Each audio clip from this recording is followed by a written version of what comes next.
सन 1764 में गंगा नदी के किनारे स्थित बक्सर, अब बिहार में, एक ऐतिहासिक युद्ध लड़ा गया जिसने भारत के इतिहास की दिशा ही बदल दी। पृष्ठभूमि प्लासी के युद्ध 1787 में अंग्रेजों ने बंगाल के नवाब सिराजुद्दौला को हराकर बंगाल पर अधिकार कर लिया था। अब बंगाल का वास्तविक शासन अंग्रेजों, ईस्ट इंडिया कंपनी के हाथ में था। लेकिन अंग्रेजों की लालच बढ़ती गई।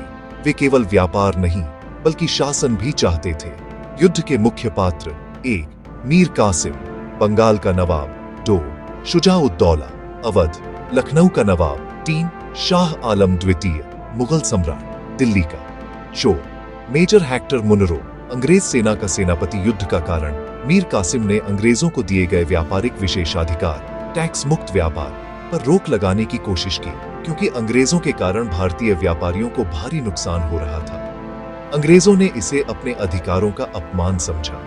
मीर कासिम ने अंग्रेजों के विरुद्ध एक गठबंधन बनाया, अवध के नवाब शुजा-उद-दौला और मुगल सम्राट शाह आलम द्वितीय के साथ मिलकर।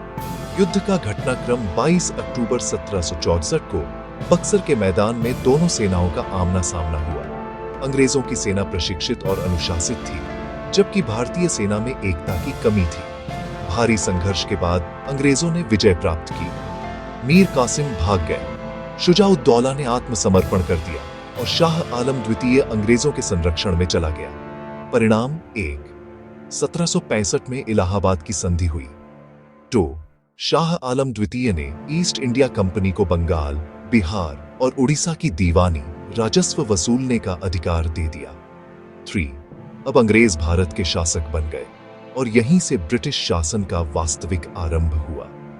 कहानी का सार: बक्सर का युद्ध केवल एक सैन्य संघर्ष नहीं था, यह भारतीय स्वतंत्रता की जड़ों को कमजोर करने वाला निर्णायक मोड़ था। इस युद्ध के बाद भारत की आर्थिक और राजनीतिक शक्ति धीरे धीरे अंग्रेजों के हाथों में चली गई।